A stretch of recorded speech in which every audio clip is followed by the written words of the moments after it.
এই যে থাইল্যান্ডে একটা জিনিস দেখাবো আজকে, এটা হচ্ছে রেলগেট, ঠিক আছে।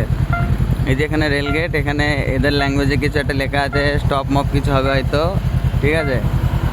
এটা হচ্ছে রেলগেটের যে গেটম্যানের ঘর হয় সেই ঘরটা, আর এরমভাবে রেলগেট পড়েছে এখানে, ঠিক আছে। এবার ট্রেন যাবে এখান দিয়ে, এখন গেট পড়েছে, ট্রেন আসবে, ওদিকেও মানুষজন দাঁড়িয়ে আছে, এদিকেও আমরা সব দাঁড়িয়ে আছি। এখন ট্রেন আসছে, এদিক থেকে না ওদিক থেকে আসবে কি জানি, দুদিকের ভেতর থেকে যে কোনো একদিক থেকে আসবে ট্রেন, তো সেটা এখন দেখাও। ওইদিকে আবার মিক্সার গাড়িও দাঁড়িয়ে আছে, স্কুটি বাইক এসবও দাঁড়িয়ে আছে, বাসও যাওয়া আসা করছে, আর এই যে ট্রেন আসছে। এইটা হচ্ছে থাইল্যান্ডের ট্রেন।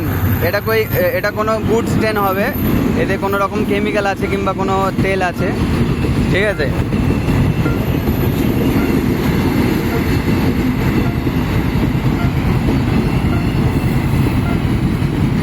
থাইল্যান্ডের রেলগেট আর আমাদের দেশের রেলগেট কত তফাৎ, হ্যাঁ। এই যে একটা বগি চলে গেল, ট্রেন যাওয়ার পরে কিন্তু সাথে সাথে কিন্তু রেলগেট উঠে যায় এখানে, ঠিক আছে। এটা কিন্তু একটা খাসিয়াত ব্যাপার আছে এখানে। তো চলো আমিও চলে যাই, তো চলো দেখা হচ্ছে আবার একটা নেক্সট ভিডিওতে।